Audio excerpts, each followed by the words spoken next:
I was asked something not long ago that made me sit there for a while before I answered. The question sounded simple. Cal, after everything you've seen, who are the 5 greatest baseball players you ever watched? That's not an easy question. People think it is. They assume you can look at statistics, count awards, and you're finished. Baseball's never worked that way for me. I've spent most of my life around this game. I saw Hall of Famers almost every night. Some wore the same uniform I did. Others came into Baltimore wearing colors we'd spend 3 days trying to beat. After a while, you stop thinking about numbers first. You remember little things. You remember how somebody carried himself walking onto the field. You remember the sound the crowd made when a certain player stepped into the batter's box. You remember looking up from shortstop and thinking, I'd better be ready, the ball might be coming to me. Those moments stay with you longer than any box score. People ask me about the streak all the time. They ask what it felt like to play every day. They ask about records. I appreciate that. But when I think back now, I don't spend much time thinking about records.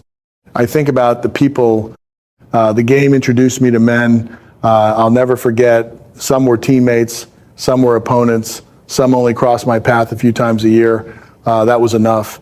You could recognize greatness without needing an entire season. The older I get, the more I realize baseball wasn't only about winning games. It was about sharing the field with people who made you love coming to the ballpark. I've been lucky enough to see plenty of them. These are the 5 players that came into my mind first. The first name that came into my mind was Nolan Ryan. I don't think you could spend any time around baseball in my generation without stopping to watch him. It didn't matter if he was wearing a Rangers uniform or an Astros uniform. If Nolan Ryan was pitching, people paid attention. I know people remember the fastball first. They remember the strikeouts. They remember the no-hitters. I remember something a little different. I remember how long he kept doing it. That's harder than people think. Anybody can have a great season. A few players have a great 5 years. Nolan just kept showing up year after year, different teammates, different managers, different ballparks, same competitor. You respected that before the first pitch was ever thrown. I stood across the field from him enough times to know he never gave anything away. You weren't going to catch him smiling because he felt sorry for the hitter. You weren't going to see him take a pitch off just because it was late in the season. Every game mattered to him.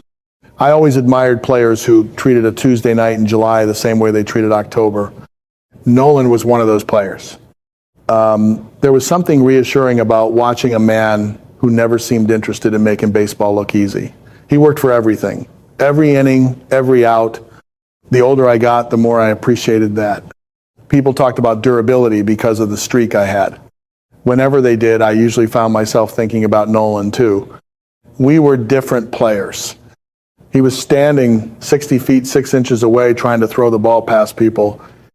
I was trying to field, everything hit my direction. But there was one thing we understood the same way. If your body lets you play, then play. Don't start looking for excuses. Don't count the days. Just put your uniform on and go back to work. That's what I always saw when I watched Nolan Ryan. Not just one of the hardest throwers baseball has ever known. A man who loved coming back tomorrow and doing it all over again. The next player I always think about is George Brett. If you played in the American League when I did, you knew exactly what kind of challenge he was. Some hitters made you nervous because they swung so hard. George made you nervous because he never looked rushed. That stood out to me. You'd watch him step into the batter's box, and it almost felt like he already had a plan before the pitcher even started his motion. There wasn't much wasted movement. Everything looked calm. Then the ball was in play. As an infielder, that's what got your attention. With some hitters, you expected a strikeout or a home run. With George, you expected action. The ball could be hit anywhere. You had to stay ready every single pitch because he had a way of finding the part of the field nobody was protecting. That's what great hitters do. They don't always beat you with power. Sometimes they beat you with timing. We spent a lot of years trying to beat each other. Orioles and Royals had some battles that felt bigger than the standings. Every game seemed to matter, and George was always right in the middle of it. Competition like that creates respect. You don't always say it at the time. You're too busy trying to win. But you notice it. You notice who shows up every night.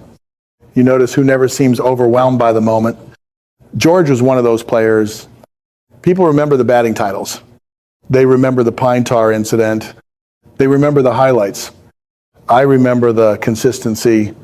I remember knowing that even if he had gone hitless the night before, it didn't change the way you prepared for him.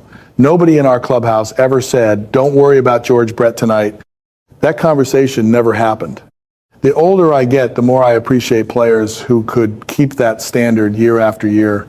Talent gets people to the big leagues. Consistency keeps them there. George had both. When I think back on all those seasons in Baltimore, I remember a lot of great hitters.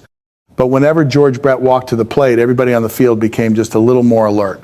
To me, that's one of the clearest signs of greatness. Now I have to talk about Rickey Henderson. There wasn't anybody quite like Rickey. You could hear people talking about him before he even came out of the dugout. That's the kind of presence he had. Some players changed a game with one swing. Rickey could change it without ever putting the ball in play. That keeps you awake.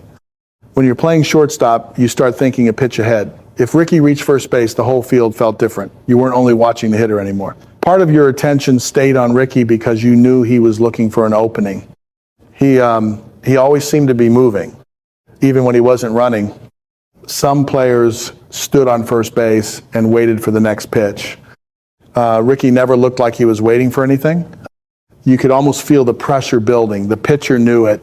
The catcher knew it. Every infielder knew it. One good jump and suddenly everybody was rushing. People remember the stolen bases. They remember the records. Of course they do. Nobody ever did it better. What I remember is how much energy he brought to the field. You couldn't ignore him. Even on nights when he didn't get a hit, he found a way to make you think about him. That's a rare gift. Baseball usually comes down to the batter and the pitcher. Rickey had a way of making every defender part of the play. I always admired players who forced everyone else to raise their level. Rickey did that. He made pitchers work faster than they wanted. He made catchers throw quicker than they wanted. He made infielders rush throws they normally made with no trouble at all. That's influence. Not many players have it. Years later, when people ask me about the greatest players I ever saw, Rickey is always one of the first names I remember. Not because he stole so many bases. Not because of the record. Because every time he reached first, the game belonged to him for the next few seconds. And everybody on the field knew it. Tony Gwynn was different. Some hitters tried to beat you with strength. Some tried to beat you by guessing, right? Tony beat you because he understood hitting better than almost anybody I've ever seen. That's what amazed me. You'd watch him take batting practice and nothing looked complicated. There wasn't a big swing. There wasn't a lot of wasted motion. Everything seemed under control. Then the game started. Before long, he'd have another line drive somewhere. Sometimes it went through the left side. Sometimes it landed in right. Sometimes it barely got over the infield. It didn't matter. He found grass. People always talk about batting averages when they talk about Tony. They should. Those numbers are incredible. But that's not what impressed me the most. What impressed me was how rarely he looked fooled. Pitchers spent entire careers trying to make hitters uncomfortable. Tony had a way of making great pitchers look like they were still searching for the right pitch. That's not easy to do. I didn't play against him every week because we were in different leagues, but whenever I had the chance to watch him, I made sure I paid attention. You learn something watching hitters like that. He never looked interested in showing everybody how strong he was. He looked interested in winning one at bat. Then the next one. I like that approach. It reminded me that baseball doesn't usually reward the loudest player. It rewards the player who keeps doing the little things well every single day. Tony was one of those people. He carried himself the same way off the field too. Quiet, respectful, always willing to talk about baseball, always willing to share something with younger players. You couldn't spend much time around him without realizing how much he loved the game itself, not the attention. The game, looking back now, I think that's why I admired him so much. He never tried to make baseball about himself. He simply became one of the greatest hitters I've ever seen, and he did it one swing at a time. The last player I want to talk about is Ken Griffey Jr. By the time Ken came into the big leagues, baseball was starting to change. There was a new generation coming. New faces, new personalities, new stars. Some people wondered if the game would feel different. Then Ken Griffey Jr. showed up. I remember watching him and thinking how easy everything looked. Some players make baseball seem difficult even when they're great. Ken made it look like the most natural thing in the world.